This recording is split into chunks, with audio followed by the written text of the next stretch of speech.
Hello friends, कैसे हैं आप लोग। सबको मेरा जय भीम। नमो बुद्धाय। बुद्ध और उनका धर्म में आज का टॉपिक है किस प्रकार शाब्दिक समानता मूल अर्थ वेद को छिपाए रखती है। पुनर्जन्म प्रारंभिक मृत्यु के बाद क्या होता है। नंबर है, यह प्रश्न प्रायः पूछा जाता है कि मरने के बाद क्या होता है। नंबर 2, बुद्ध के समकालीन आचार्यों के दो अलग तरह के मत थे। एक वर्ग आत्मवादी या शाश्वतवादी कहलाता था, दूसरा उच्छेदवादी कहलाता था।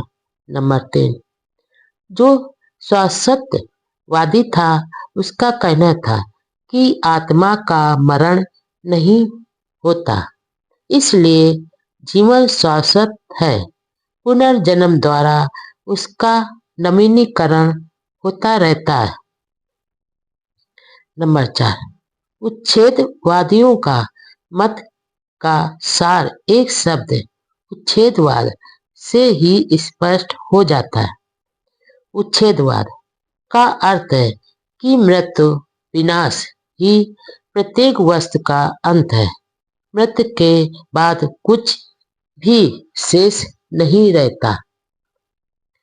नंबर 5, भगवान बुद्ध शाश्वतवादी नहीं थे, क्योंकि इसका अर्थ था एक पृथक नित्य आत्मा में विश्वास करना, जिसके वे विरोधी थे। नंबर 6, तो क्या तथागत उच्छेदवादी थे। आत्मा के अस्तित्व में विश्वास न रखने के कारण स्वाभाविक तौर पर बुद्ध के उच्छेदवादी होने की उपेक्षा की जा सकती है। नंबर 7, लेकिन अलग दूपम सूत्र में भगवान बुद्ध ने शिकायत की है कि उन्हें उच्छेदवादी कहा जाता है, जबकि अर्थात में वह उच्छेदवादी नहीं है। नंबर 8, उन्होंने जो भी कहा वह इस प्रकार है। यद्यपि मैं इस मत को स्थापित करता हूँ और इसी की देशना करता हूँ, तो भी कुछ श्रमण ब्राह्मण गलती से मुझ पर सच्चाई के विपरीत उच्छेदवादी होने का झूठा आरोप लगाते हैं और कहते हैं कि मैं मानव के विघटन, विनाश और विध्वंस की शिक्षा देता। नंबर 9, यह कहा जाना ऐसा है जो मैं नहीं हूँ और जिसका मैं समर्थन नहीं करता, जिसे गलती से मेरे विरुद्ध उन भले लोगों द्वारा आरोपित किया जाता है जो मुझे उच्छेदवादी बताते हैं। नंबर 10, यदि यह कथन अर्थार्थ है और ऐसे लोगों द्वारा सेपक मनगढ़ंत नहीं है जो बौद्ध धर्म पर चालाकी से ब्राह्मणी सिद्धांत मढ़ देना चाहते थे, तो यह कथन एक गंभीर दुविधा पैदा करता है। नंबर 11, यह कैसे हो सकता है कि भगवान बुद्ध आत्मा के अस्तित्व में विश्वास न करें और तब भी कहें कि मैं उच्छेदवादी नहीं हूँ। नंबर 12, इससे प्रश्न पैदा होता है कि क्या भगवान बुद्ध पुनर्जन्म को मानते थे। पुनर्जन्म किस चीज का है। नंबर है, क्या भगवान बुद्ध पुनर्जन्म में विश्वास करते थे। नंबर 2, उत्तर हाँ में है। नंबर 3। अच्छा यह होगा कि इस प्रश्न को 2 हिस्सों में बांट लिया जाए। नंबर 1, किस चीज का जन्म और किस व्यक्ति का जन्म। नंबर 4, यह अच्छा रहेगा कि इन दोनों प्रश्नों को एक एक करके लिया जाए। नंबर 5, पहले हम इस प्रश्न को लें कि पुनर्जन्म किस चीज का। नंबर 6, इस प्रश्न की प्रायः अवहेलना ही की जाती है। यह दोनों प्रश्नों को एक बना देने का ही परिणाम है कि पुनर्जन्म के बारे में इतना भ्रम पैदा हो गया है। नंबर 7, भगवान बुद्ध के अनुसार अस्तित्व के 4 भौतिक पदार्थ हैं, 4 महाभूत हैं जिनसे शरीर बनता है। वे हैं पृथ्वी, जल, अग्नि, वायु। नंबर 8, प्रश्न है जब शरीर का मरण होता है तो इन चारों महाभूतों का क्या होता है? क्या वे भी शरीर के साथ मर जाते हैं? कुछ लोगों का कहना है कि वे भी मर जाते हैं। नंबर 9, भगवान बुद्ध ने कहा कि नहीं, वे आकाश में सामूहिक रूप से विद्यमान बराबर तैरते हुए समान भौतिक पदार्थों में मिल जाते हैं। नंबर 10, इस विद्यमान बराबर तैरती हुई राशि में से जब इन चारों महाभूतों का पुनर्मिलन होता है तो पुनर्जन्म होता है। नंबर 11, भगवान बुद्ध का पुनर्जन्म से यही अभिप्राय है। नंबर 12, इन भौतिक पदार्थों के लिए यह आवश्यक नहीं है कि वे उसी शरीर के हों जिसका मरण हो चुका है। वे नाना मृत शरीरों के भौतिक अंश को हो सकते हैं। नंबर 13, यही बात ध्यान देने योग्य है कि शरीर का मरण हो जाता है लेकिन भौतिक पदार्थ बने रहते हैं। नंबर 14, भगवान बुद्ध इसी प्रकार के पुनर्जन्म को मानते थे। नंबर 15, सारिपुत्र ने महाकोटित के साथ जो वार्ता की उससे इस विषय पर बहुत प्रकाश पड़ता है। नंबर 16, ऐसा कहा जाता है कि एक समय जब भगवान बुद्ध श्रावस्ती में अनाथ पिंडक के जेतवन राम में विहार कर रहे थे तो महाकोटित ध्यान कर चुकने पर सारिपुत्र के पास गए और उनसे कुछ ऐसे प्रश्नों को स्पष्ट कर देने की प्रार्थना की जो उन्हें परेशान कर रहे थे। नंबर 17, उन प्रश्नों में एक यह था। नंबर 18, प्रथम ध्यान की प्राप्ति होने पर कितने संयोजनों का प्रहरण यानी ध्यान होता है और कितने को यह बनाए रखता है। नंबर 17, उन प्रश्नों में नंबर 19, सारिपुत्र ने उत्तर दिया, प्रत्येक के 5-5 काम छंद व्यापाद क्षीण मिद यानी आलस, उच्च कौंत्र तथा बीच चिकित्सा का ग्रहण हो जाता है। वितरक विचार, प्रीति, सुख तथा एकाग्रता शेष रहते हैं। नंबर 20, महाकोटित ने पूछा, रूप, शब्द, गंध, रस और स्पर्श इन 5 इंद्रियां वेदनाओं को ले, प्रत्येक का विषय पृथक है, क्षेत्र पृथक है, प्रत्येक की क्रिया एक दूसरी इंद्रिय से पृथक पृथक है और स्पष्ट रूप से परस्पर पृथक है। इनका अंतत आधार क्या है? कौन है जो पांचों इंद्रियों के विषयों और क्षेत्रों का उपयोग करता है? नंबर 21। सारपुत्र ने उत्तर दिया, मन। नंबर 22। महाकोठित, ये पांचों इंद्रियां किस पर निर्भर करती है? नंबर 23। सारपुत्र, चेतना बराबर जीवित इंद्रिय पर। नंबर 24। महाकोठित चेतना किस पर निर्भर करती है? नंबर 25। सारपुत्र, उसरता पर।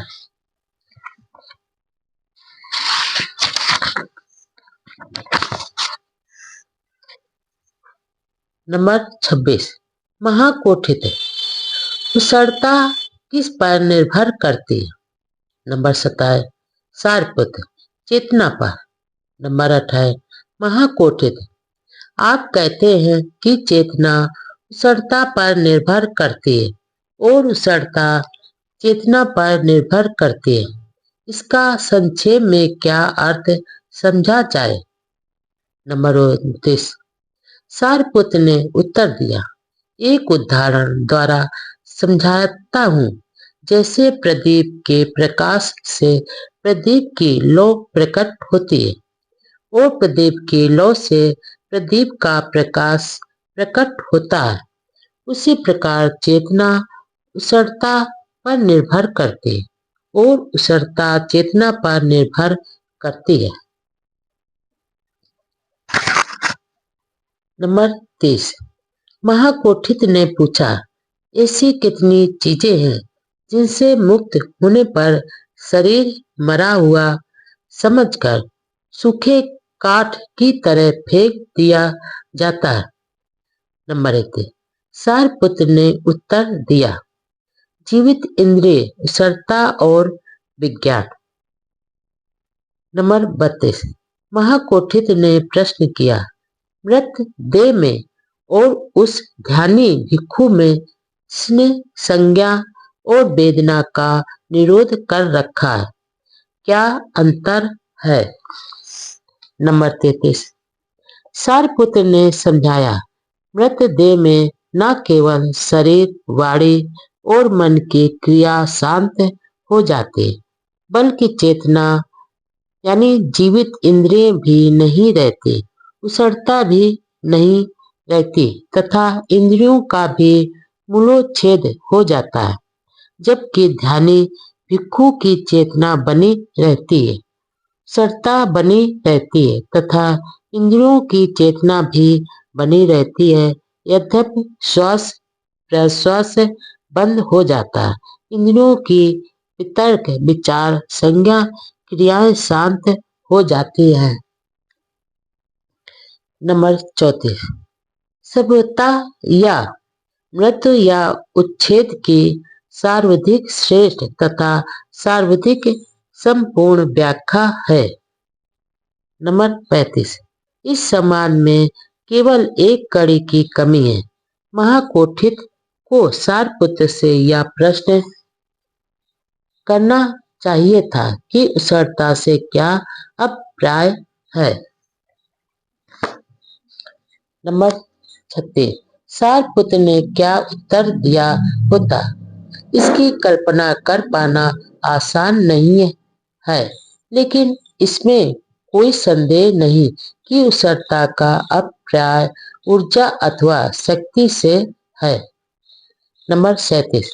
इस तरह से यदि उत्तर को थोड़ा अधिक स्पष्ट कर दिया जाए तो इस प्रश्न का कि शरीर के समाप्त होने पर या मरने पर क्या होता है, यही उत्तर है कि शरीर शक्ति उत्पन्न करना बंद कर देता है। नंबर 38। लेकिन यह तो उत्तर का केवल एक भाग ही है, क्योंकि मृत्यु का एक अर्थ यह भी है कि शरीर में से जो शक्ति निकल कर गई है वह उस सारे शक्ति समूह के साथ मिलकर एक हो गई जो विश्व में संचार कर रहा है।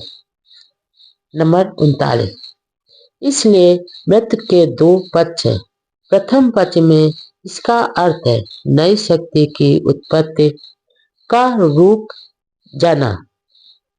दूसरे पक्ष में इसका अर्थ है विश्व में संचरण कर रहे शक्ति पुंज में नई अतिरिक्त वृद्धि का हो जाना।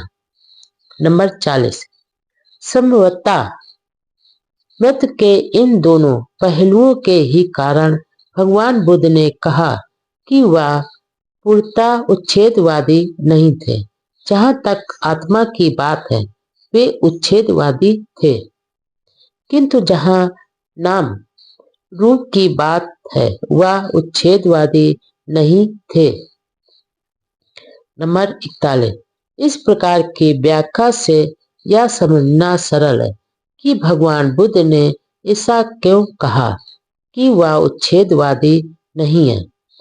वह नाम रूप की पुनर्पत्ति में विश्वास रखते थे, आत्मा के पुनर्जन्म में नहीं। नंबर 42। इस प्रकार व्याख्या से भगवान बुद्ध का मत वर्तमान विज्ञान के सर्वथा अनुरूप है।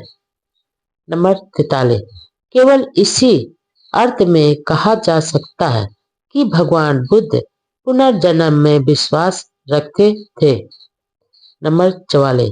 शक्ति कभी शून्य में परिणित नहीं होती। विज्ञान इसकी पुष्टि करता है इस अर्थ में कि मृत्यु के बाद कुछ नहीं रहता। यह बात विज्ञान के विरुद्ध होगी, क्योंकि इसका अर्थ होगा कि शक्ति मात्रा में अपरिवर्तनीय यानी स्थिर नहीं है। नंबर 45। केवल यही ऐसा तरीका है जिससे पुनर्जन्म संबंधी दुविधा का हल हो सकता है। पुनर्जन्म किस व्यक्ति का? नंबर 1। सबसे कठिन प्रश्न है, पुनर्जन्म किस व्यक्ति का? नंबर 2। क्या वही मरा हुआ आदमी एक नया जन्म ग्रहण करता है? नंबर 3। क्या भगवान बुद्ध इस सिद्धांत को मानते थे? उत्तर हाँ। इसकी बहुत कम संभावना है। नंबर 4। यदि मृत आदमी की देह के सभी भौतिक अंश पुनः नए सिरे से मिलकर एक नए शरीर का निर्माण कर सके, तभी उस आदमी के पुनर्जन्म की संभावना हो सकती है। नंबर 5। यदि भिन्न भिन्न मृत शरीरों के अंशों के मेल से एक नया शरीर बनता है तो यह पुनर्जन्म है, लेकिन यह उसी आदमी का पुनर्जन्म नहीं हुआ। नंबर 6। भिक्खुनी खेमा द्वारा राजा पसेनदे यानी प्रसेनजित को यह विषय समझाया गया है। नंबर 7। एक बार तथागत श्रावस्ती के पास अनाथ पिंडक के जेतवन राम में विहार कर रहे थे। नंबर 8। अब उस समय कौशल जनपद में चारका कर चुकने के पश्चात भिक्खुनी खेमा श्रावस्ती और साकेत के बीच तोड़वत्थु नामक स्थल पर ठहर गए। नंबर 9।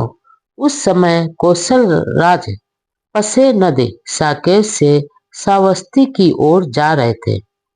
साकेत और श्रावस्ती के रास्ते में वह एक रात के लिए तोरणबत्थु में रुका। नंबर 10।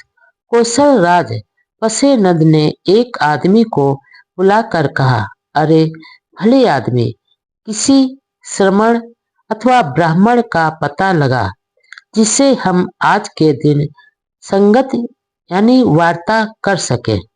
नंबर 11। उस आदमी ने उत्तर दिया, महाराज बहुत अच्छा, वह सारे तोरण बथु में घूमा, किंतु उसे एक भी श्रमण ब्राह्मण ऐसा नहीं मिला जिससे महाराज वार्ता कर सके। नंबर 12। तब उस आदमी ने भिक्षुनी खेमा को देखा जो तोरण बथु में ठहरी हुई थी।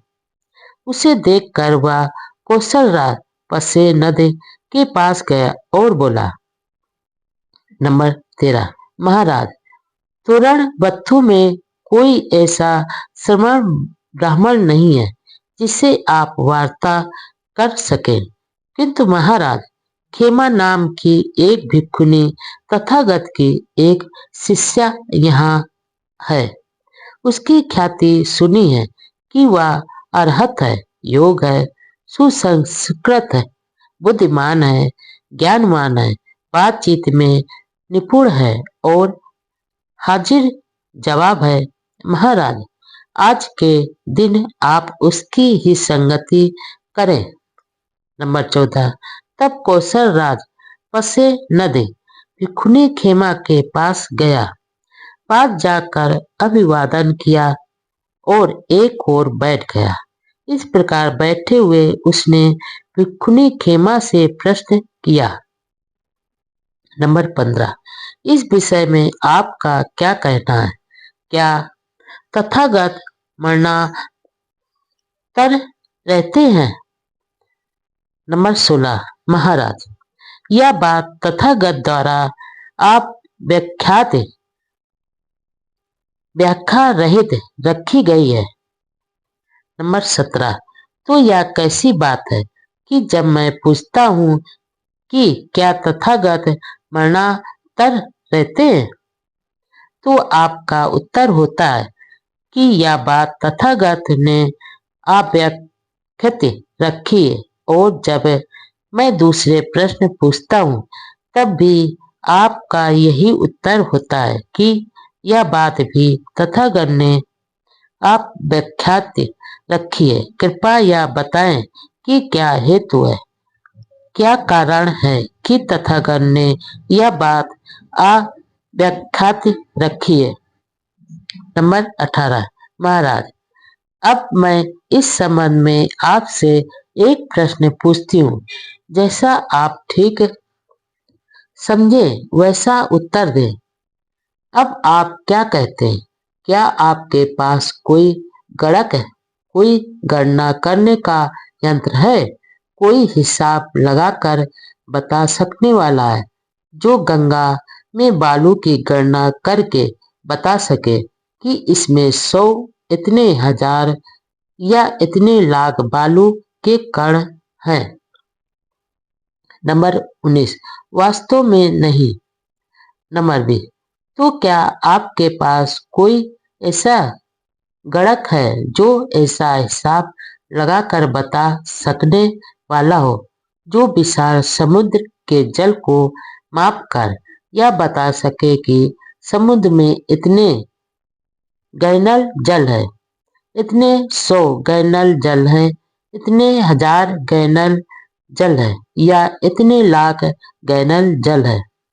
नंबर 21। वास्तव में नहीं। नंबर 22। ऐसा कैसे है? नंबर 23। समुद्र विशाल है, बहुत गहरा है, इसके तल की सीमा नहीं है, इसकी कोई था नहीं है। नंबर 24। इसी प्रकार महाराज, यदि कोई तथागत के रूप शारीरिक आकृति से तथागत को मापना चाहे, परिभाषित करना चाहे, तो तथागत का वह रूप परिवर्त है, वह जड़ मूल से कट चुका है, वह कटे ताड़ वृक्ष की तरह हो गया है, वह अभाव पर्याप्त हो गया है और स्वभाव ऐसा हो गया है कि भविष्य में उसकी पुनर्पत्ति नहीं होगी। महाराज, तथागत के रूप से तथागत की तय तक नहीं पहुंचा जा सकता। तथागत गहन गंभीर है, तथागत असीम है और समुद्र की तरह ही उनकी तह पर नहीं पहुंचा जा सकता। इसलिए यह भी नहीं कहा जा सकता कि तथागत मरणातर रहते हैं। यह भी नहीं कहा जा सकता कि तथागत रहते भी हैं और नहीं भी रहते, और यह भी नहीं कहा जा सकता कि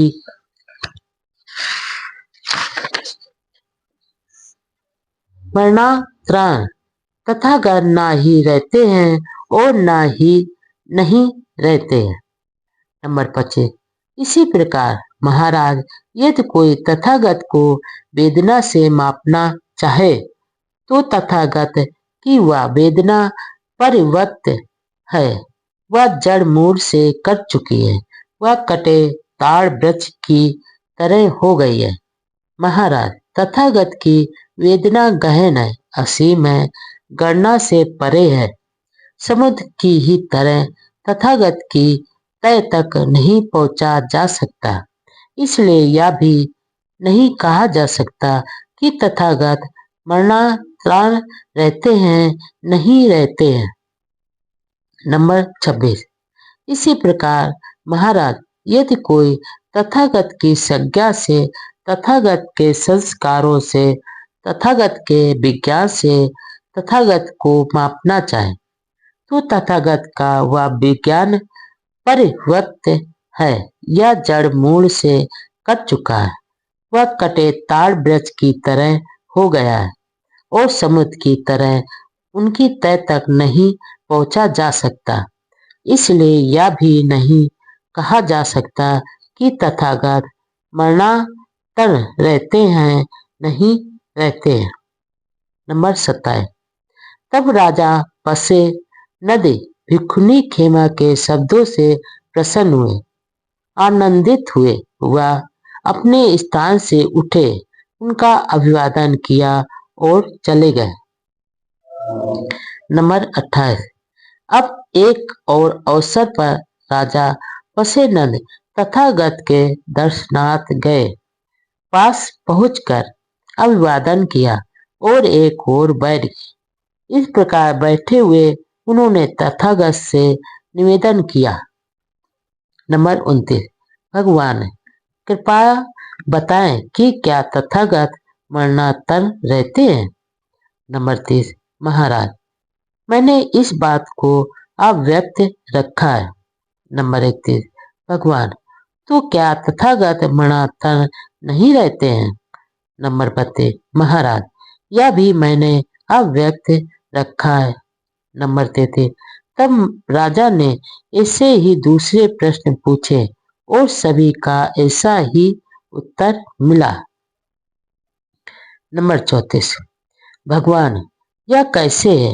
जब मैं पूछता हूँ कि क्या तथागत मरणांतर रहते हैं तो आपका उत्तर होता है कि यह बात तथागत द्वारा अव्यक्त है, और जब मैं यह पूछता हूँ कि क्या तथागत मरणांतर नहीं रहते तो भी आपका उत्तर है कि यह बात तथागत द्वारा अव्यक्त है। भगवान, कृपया यह बताएं कि क्या हेतु है, क्या कारण है कि यह बात भी तथागत ने अव्यक्त रखी है। नंबर 35। तो महाराज, मैं आपसे यह प्रश्न पूछता हूँ, जैसा आप ठीक समझे वैसा उत्तर देना। क्या आपके पास कोई गणक है, कोई गणना करने का यंत्र है, कोई हिसाब लगाकर बता सकने वाला है जो गंगा में बालू की गणना करके बता सके कि इसमें इतने 100, इतने 1000 व इतने लाख बालू के कण हैं। नंबर 36। अद्भुत है गौतम, अद्भुत है सुगत। यह कितने बड़े आश्चर्य की बात है कि शास्ता और श्राविका के उत्तर में न अर्थ की दृष्टि से न व्यंजन की दृष्टि से कहीं कुछ भी अंतर नहीं है। एकदम समान उत्तर है, एकदम मेल खाता हुआ उत्तर है। श्रेष्ठता में एक भी शब्द असंगत नहीं है। नंबर 37। भगवान, एक समय मैं भिक्षुनी खेमा के पास गया और उससे यही प्रश्न पूछा। उसने मुझे ठीक इन्हीं शब्दों में, ठीक इन्हीं अक्षरों में उत्तर दिया। अद्भुत है गौतम, अद्भुत है सुगत। यह कितने बड़े आश्चर्य की बात है कि शास्ता और श्राविका के उत्तर में कहीं कुछ भी अंतर नहीं, ना अर्थ की दृष्टि से और ना व्यंजन की दृष्टि से। एकदम समान उत्तर है, एकदम मेल खाता हुआ उत्तर है। शिष्टता में एक भी शब्द असंगत नहीं है। नंबर 38। अच्छा भगवान, अब आज्ञा दे, हम व्यस्त लोग हैं, हमें बहुत कार्य है। नंबर 39। महाराज, आप जिसका भी समय समझे वही करें। नंबर 40। तब कौशल राज पसे नदी तथागत के वचनों से प्रसन्न हुआ, आनंदित हुआ और उसने उन वचनों का स्वागत किया। वह अपने स्थान से उठा और तथागत को अभिवादन करके चला गया। क्या बौद्धों का कर्म का सिद्धांत ब्राह्मणी कर्म के सिद्धांत के समान ही है? इन दोनों में रात दिन का अंतर है। नंबर 1। बुद्ध के धम्म का कोई भी दूसरा ऐसा सिद्धांत नहीं है जिसने इतनी भ्रांति पैदा की हो जितनी इस कर्म के सिद्धांत ने। नंबर 2। बुद्ध के धम्म इस कर्म का क्या स्थान है और इसका वास्तविक महत्व क्या है, यह पहले ही बताया जा चुका है। नंबर 3। अनभिज्ञ हिंदू नासमझी के ही कारण केवल शब्दों की समानता की तुलना करके कहते हैं कि बौद्ध धर्म वही है जो ब्राह्मणवाद अथवा हिंदू धर्म है, अर्थात बौद्ध धर्म व हिंदू धर्म एक ही है। नंबर 4। ब्राह्मणों का शिक्षित और रूढ़वादी वर्ग भी यही कहता है।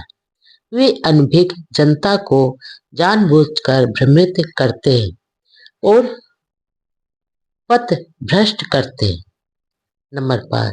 शिक्षित ब्राह्मण भली प्रकार जानते हैं कि बुद्ध का कर्म का सिद्धांत ब्राह्मणी कर्म के सिद्धांत से सर्वथा भिन्न है। फिर भी वे यही कहे जाते हैं कि बौद्ध धर्म वही है जो ब्राह्मणवाद या हिंदू धर्म है। नंबर 6। शब्दावली की समानता के कारण उनको अपना झूठा तथा दूषित प्रचार करने में आसानी हो जाती है। नंबर 7। इसलिए यह अत्यंत आवश्यक है कि स्थिति की गहन जांच की जाए। नंबर 8। भगवान बुद्ध का कर्म का सिद्धांत शाब्दिक समानता में कितना अधिक क्यों न हो, किंतु वह अर्थ में ब्राह्मणी कर्म के सिद्धांत के समान नहीं हो सकता। नंबर 9। दोनों की मूल स्थापनाएं एक दूसरे से परस्पर इतनी अधिक भिन्न है कि परिणाम एक हो ही नहीं सकता। दोनों के दो भिन्न परिणाम होने ही चाहिए। नंबर 10। सुविधा के लिए हिंदू कर्म सिद्धांत के मूल तत्वों को क्रमशः इस प्रकार गिना जा सकता है। नंबर 11। हिंदू कर्म सिद्धांत आत्मा की मानता पर निर्भर करता है, किंतु बौद्ध सिद्धांत नहीं करता, अर्थात में बौद्ध धर्म में आत्मा है ही नहीं। नंबर 12। ब्राह्मणी कर्म का सिद्धांत वंशानुगत है। नंबर 13। यह जन्म जन्मांतर चलता रहता है। इसका कारण यह है कि यह आत्मा के संसरण को मानता है। नंबर 14, बौद्ध धर्म के कर्म सिद्धांत के बारे में यह बात सत्य नहीं है। यह इसलिए भी है क्यों बौद्ध धर्म में आत्मा नहीं है। नंबर 15, हिंदू कर्म सिद्धांत आत्मा के अस्तित्व पर आधारित है, जो शरीर से पृथक मानी जाती है। जब शरीर मरता है तो आत्मा उसके साथ नहीं मरती है, आत्मा फुर से उड़ जाते। नंबर 16, बौद्ध धर्म के कर्म सिद्धांत के बारे में यह बात सत्य नहीं है। नंबर 17, हिंदू धर्म के कर्म सिद्धांत के अनुसार जब व्यक्ति कोई कर्म करता है तो उसके कर्म के दो परिणाम होते हैं। एक तो कर्म करने वाला प्रभावित होता है, दूसरे उस कर्म का उसकी आत्मा पर प्रभाव पड़ता है। नंबर 18, वह जो भी कर्म करता है उसका आत्मा पर प्रभाव पड़ता है। नंबर 19, जब व्यक्ति मरता है और आत्मा उसका शरीर छोड़कर निकल भागती है तो आत्मा उन संस्कारों से संस्कृत रहती है। नंबर 20, यह संस्कार ही है जो उसके भावी जन्म और स्थिति का निर्धारित करते हैं। नंबर 21, हिंदू आत्मवाद बौद्ध आत्मवाद में कुछ भी मेल नहीं है। नंबर 22, इन कारणों से बौद्ध धर्म का कर्म सिद्धांत और हिंदू धर्म का कर्म सिद्धांत ना एक जैसा है और ना एक जैसा हो सकता है। नंबर 23, इसलिए बौद्ध धर्म के कर्म सिद्धांत और ब्राह्मणी कर्म सिद्धांत को एक ही बताना एकदम मूर्खता है। नंबर 24, अधिक से अधिक यही कहा जा सकता है कि इस धोखेबाजी से सावधान रहो। क्या बुद्ध यह मानते थे कि पूर्व कर्म का भविष्य के जन्म पर प्रभाव पड़ता है? सर्वप्रथम बुद्ध ने ही कहा था, जैसा बोगे वैसा काटोगे। नंबर 1, भगवान बुद्ध ने कर्म के सिद्धांत का प्रतिपादन किया था। सर्वप्रथम उन्होंने ही कहा था, जैसा बोगे वैसा काटोगे। नंबर 2, उन्होंने कर्म के सिद्धांत पर इतना अधिक जोर दिया कि उनका मानना था कि यदि कर्म के सिद्धांत को दृढ़तापूर्वक न माना जाए तो नैतिक अनुशासन हो ही नहीं सकता। नंबर 3, बुद्ध के कर्म सिद्धांत का संबंध मात्र कर्म से था और वह भी वर्तमान जन्म के कर्म से। नंबर 4, तो कर्म का एक विस्तारित सिद्धांत भी है। इसके अनुसार कर्म में पूर्व जन्म अथवा पूर्व जन्मों में किए गए कर्म भी शामिल है। नंबर 5, यदि व्यक्ति का जन्म गरीब परिवार में हुआ है तो यह उसके पूर्व जन्म के बुरे कर्म का परिणाम है। यदि एक आदमी धनी घर में पैदा हुआ है तो यह उसके पूर्व जन्म के अच्छे कर्मों का परिणाम है।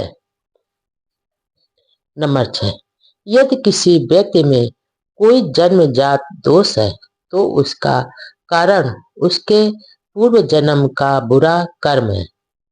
नंबर 7, यह एक बड़ा ही विनाशक सिद्धांत है क्योंकि इस प्रकार की कर्म की व्याख्या में मानव प्रयास के लिए कोई स्थान नहीं है।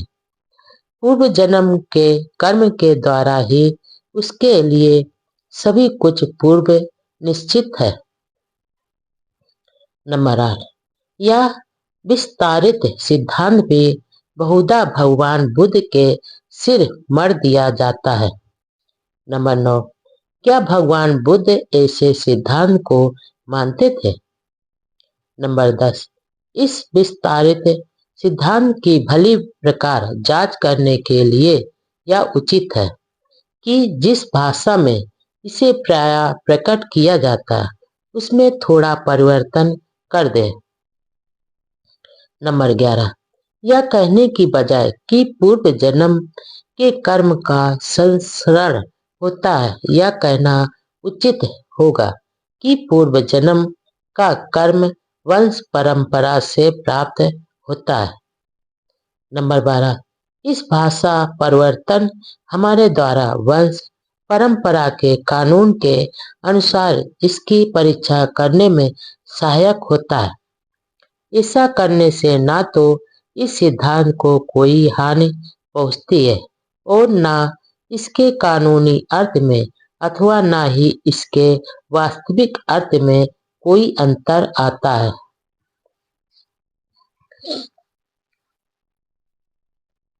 नंबर 13, इस कथन से ऐसे प्रश्नों का पूछा जाना संभव हो जाता है जो कदाचित अन्यथा नहीं पूछे जा सकते थे और जिनका बिना उत्तर दिए बिना बात स्पष्ट नहीं होती।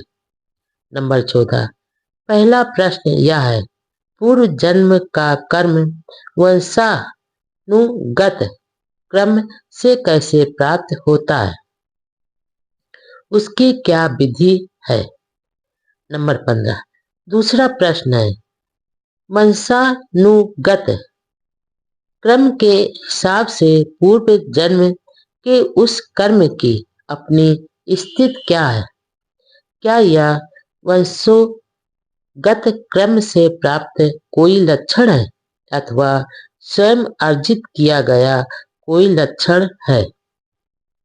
नंबर 16, वंशागत क्रम से हमें अपने माता पिता से क्या प्राप्त होता है? नंबर 17, विज्ञान के अनुसार सोचे तो नए प्राणी का आरंभ उस समय से होता है जब वीर और रज का संयोग होता है। प्राणी की उत्पत्ति तभी होती है जब वीर कण रज कण में प्रवेश करता है। नंबर 18, हर मानव का आरंभ तभी होता है जब दो जीवित कण मिलकर एक होते हैं। माता का रज कण पिता के वीर कण से उर्वरक बनाया गया है। नंबर 19, इस विषय की चर्चा करने के लिए भगवान बुद्ध के पास जो यक्ष आया था उसने भगवान बुद्ध से कहा था कि आदमी का जन्म उत्पत्ति मूलक है।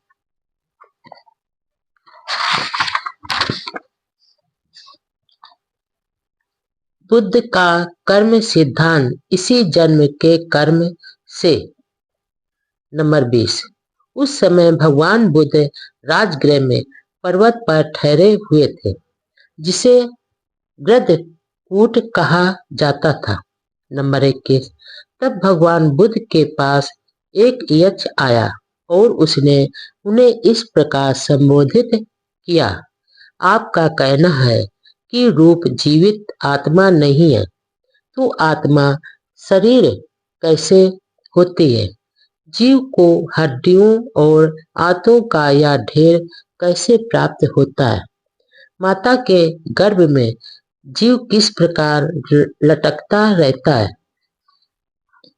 नंबर 22, तथागत ने इसका उत्तर इस प्रकार दिया, सर्वप्रथम कलल होता है, तब अर्बुद होता है, तब पेशी होती है, तब धन होता है और धन से ही बाल और नाखून आदि उत्पन्न होते हैं और माँ जो कुछ भी खाना पीना खाती है उससे बालक माँ के गर्भ में बढ़ता है।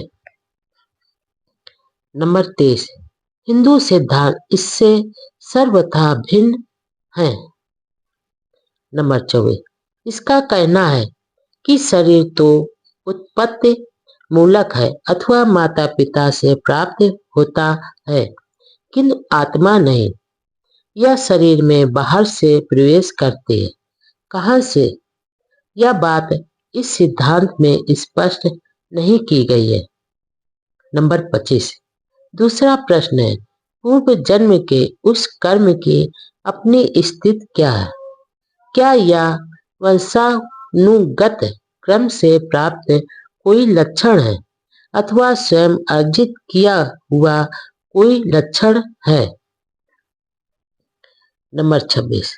जब तक इस प्रश्न का उत्तर न मिले तब तक वंशानुक्रम के वैज्ञानिक सिद्धांत के अनुसार इसका परीक्षण नहीं हो सकता। नंबर 27। लेकिन यदि मान भी लिया जाए कि इस प्रश्न का एक या दूसरी तरह उत्तर संभव है, तो भी विज्ञान की सहायता से यह जान पाना कैसे संभव है कि यह बुद्धि संगत अथवा मूर्खतापूर्ण सिद्धांत है। नंबर 28। विज्ञान के अनुसार बालक वंश परंपरा से अपने माता पिता के गुण प्राप्त करता है। नंबर 29। हिंदू कर्म सिद्धांत के अनुसार एक बालक अपने माता पिता से शरीर के अतिरिक्त और कुछ नहीं प्राप्त करता। हिंदू कर्म सिद्धांत के अनुसार बालक का पूर्व कर्म उसका उत्तराधिकार है और वह उसे अपने द्वारा अपने लिए ही स्वयं प्राप्त करता है। नंबर 30। माता पिता उस बालक को कुछ नहीं देते, बालक ही सब कुछ साथ लेकर आता है। नंबर 31। इस तरह का सिद्धांत असंगत से कम कुछ नहीं है। नंबर 32। जैसा कि पहले बताया गया है, भगवान बुद्ध इस प्रकार की असंगत में विश्वास नहीं करते थे। इसकी चर्चा चलने पर कि क्या व्यक्ति अपने भले बुरे कर्मों के परिणाम से मुक्त हो जाता है। फिर नागसेन ने राजा मिलिंद को इस प्रकार उत्तर दिया था। नंबर 33।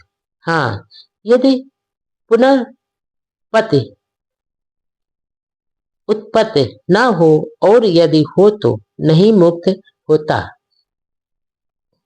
नंबर 34। राजा मिलिंद ने कहा, मुझे एक उदाहरण दे। नंबर 35। राजन, मान लो कि एक आदमी किसी के आम चुराए तो क्या वह चोर दंड का अधिकारी होगा? नंबर 36। हाँ, होगा। नंबर 37। लेकिन जो आम के बीज उसने जमीन में बोए थे वे तो उसने चुराए नहीं, तब उसे दंड क्यों मिलना चाहिए? नंबर 38। क्योंकि उसने जो आम चुराए वह उसी का परिणाम थे जो बोए गए थे। नंबर 39। ठीक इसी प्रकार हे राजन, नाम यह नाम रूप कर्म करता है, भले या बुरे, और उस कर्म से दूसरे नाम रूप जन्म ग्रहण करता है, इसलिए वह अपने कर्म के फल से मुक्त नहीं होता। नंबर 40। बनते बिल्कुल ठीक। नंबर 41। तब फिर राजा मिलिंद ने पूछा, बनते, जब एक नाम रूप से कर्म किए जाते हैं तो उन कर्मों का क्या होता है? नंबर 42। राजन, वे कर्म कभी साथ ना छोड़ने वाले छाया की तरह पीछा करते रहेंगे। नंबर 43। क्या कोई उन कर्मों के बारे में बता सकता है कि ये कर्म यहाँ है अथवा वहाँ है? नंबर 44। नहीं। नंबर 45। मुझे एक उपमा दे। नंबर 46।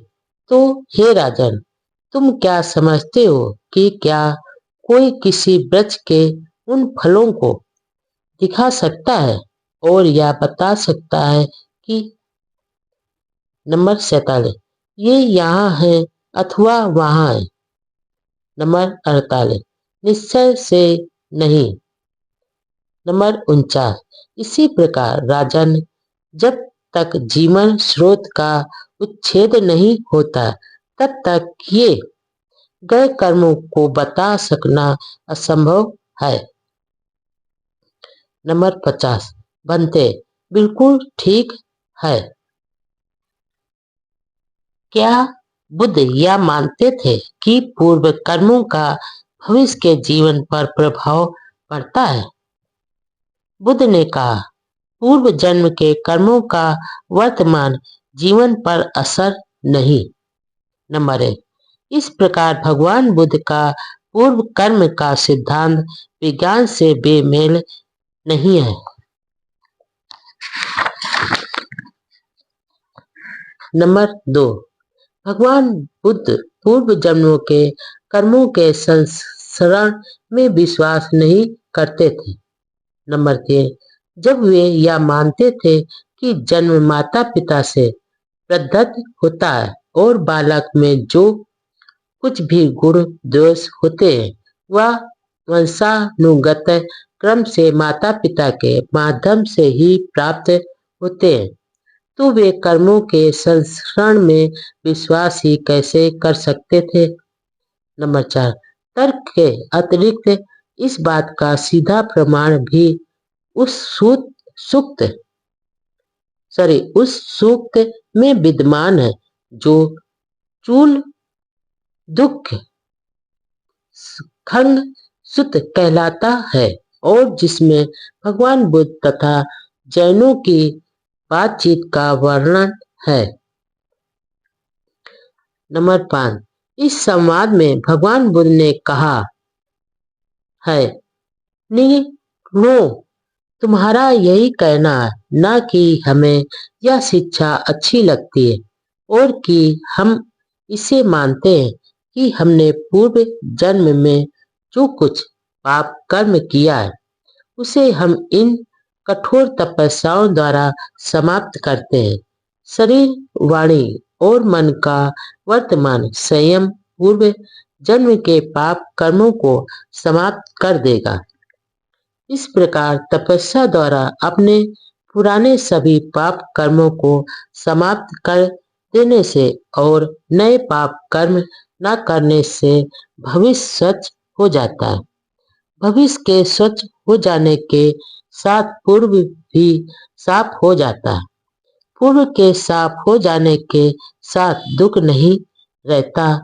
दुख ना रहने से दुखद वेदना नहीं रहती और अब दुखद वेदनाओं के एकदम ना रहने से समस्त दुख का ही क्षय हो जाता है। नंबर 6, उन निंगथो के हाँ करने पर मैंने उनसे कहा, क्या तुम जानते हो कि इससे पूर्व तुम्हारा पूर्व जन्म था अथवा तुम अस्तित्वहीन नहीं थे? नंबर 7, नहीं जानते। नंबर 8, क्या तुम जानते हो कि अपने पूर्व जन्म में तुम सदोष थे और दोषों से मुक्त नहीं थे? नंबर 9, नहीं। नंबर 10, क्या तुम जानते हो कि उस पूर्व जन्म में तुम इस या उस विशेष पाप कर्म के दोषी नहीं थे? नंबर 11, नहीं। नंबर 12, अब भगवान बुद्ध यह भी जोर देकर कहते हैं कि एक आदमी की स्थिति उसके वंशानुगत गुणों पर उतनी निर्भर नहीं करती जितनी उसकी परिस्थिति पर निर्भर करती है। नंबर 13, भगवान बुद्ध ने देवोदय सूत्र में भाग 5 में कहा है, कुछ श्रमण और ब्राह्मण का मत है कि जो कुछ भी आदमी अनुभव करता है, चाहे वह सुख है अथवा दुख है अथवा दोनों में से कोई भी नहीं है, वह सब उनके पूर्व जन्मों के कर्मों का परिणाम है।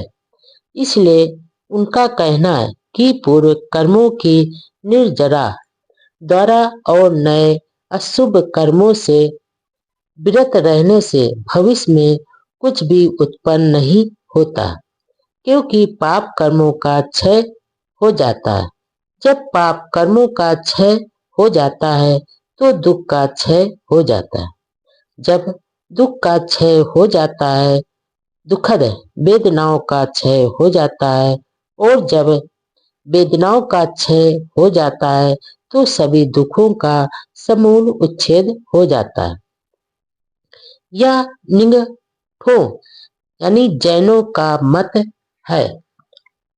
नंबर 14, यदि प्राणियों के पूर्व जन्म की परिस्थिति के कारण उनके दुख और सुख भोगते हैं, तब तो यानी जैनों ही दोषी हैं। यदि परिस्थिति कारण नहीं है तब भी वे ही दोषी हैं।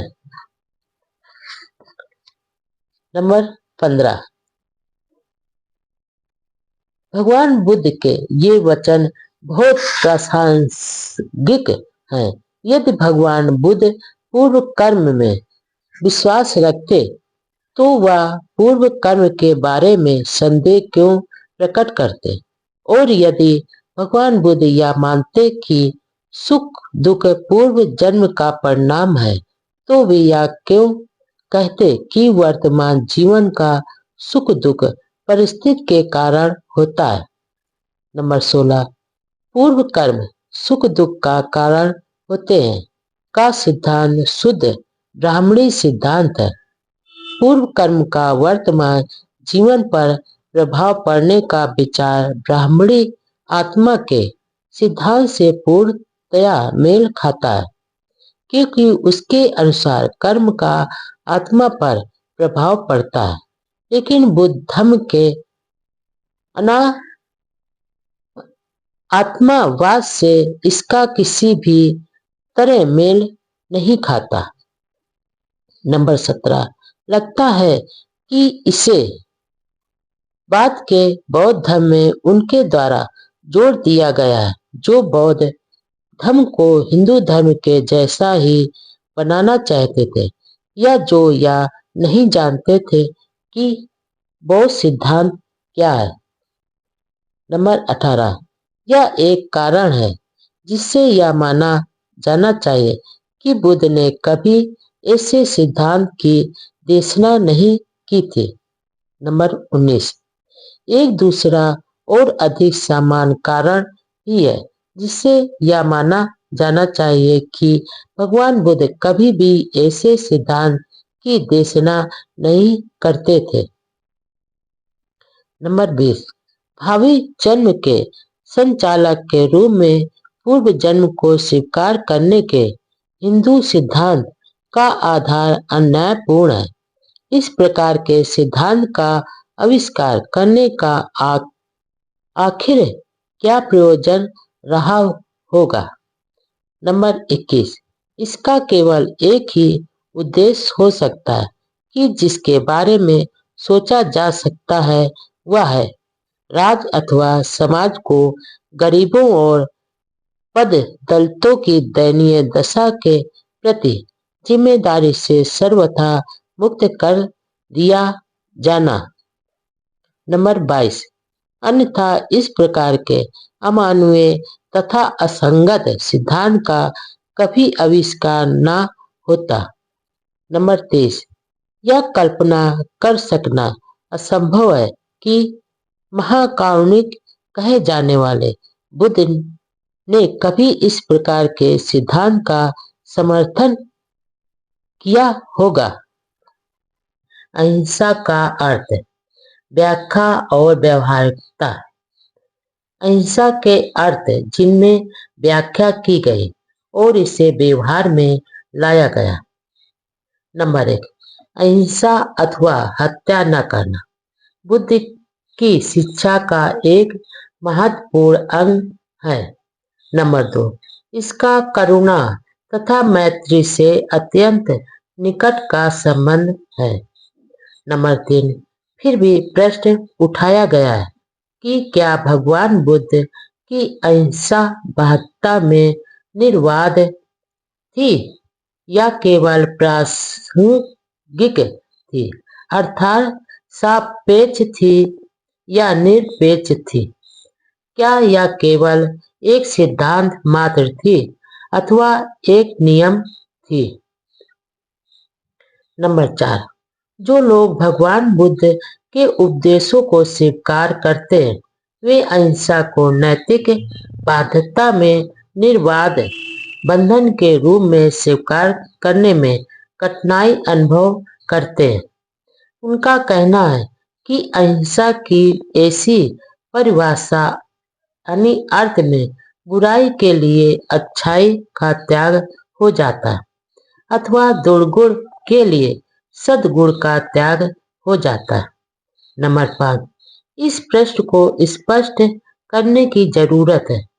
कोई अन्य ऐसा विषय नहीं है जिसमें इतना भ्रम पैदा होता हो जितना कि अहिंसा के विषय में। नंबर 6, बौद्ध देशों के लोगों ने अहिंसा को किस रूप में समझा है और किस प्रकार इसे व्यवहार में लाए हैं? नंबर 7, यह एक महत्वपूर्ण प्रश्न है जिस पर अवश्य विचार किया जाना चाहिए। नंबर 8, सिंहल देश श्रीलंका के भिक्षु स्वयं लड़े और उन्होंने लोगों को विदेशी आक्रमणकारियों के विरुद्ध लड़ने को भी कहा। नंबर 9, दूसरी ओर वर्मा म्यांमार के भिक्षु ने विदेशी आक्रमणकारियों के विरुद्ध लड़ने से इनकार किया और बर्मा के लोगों को भी नहीं लड़ने को कहा। नंबर 10, बर्मा के लोग अंडा खा लेते हैं लेकिन मछली नहीं। नंबर 11, अहिंसा इसी प्रकार समझी जाती है और व्यवहार में लाई जाती है। नंबर 12, कुछ समय पूर्व जर्मन बौद्ध समिति ने एक प्रस्ताव पारित किया जिसके अनुसार उन्होंने अहिंसा से संबंधित प्रथम शील को छोड़कर शेष सभी शीलों का पालन करना स्वीकार किया। नंबर 13, अहिंसा के सिद्धांत को लेकर ऐसी स्थिति है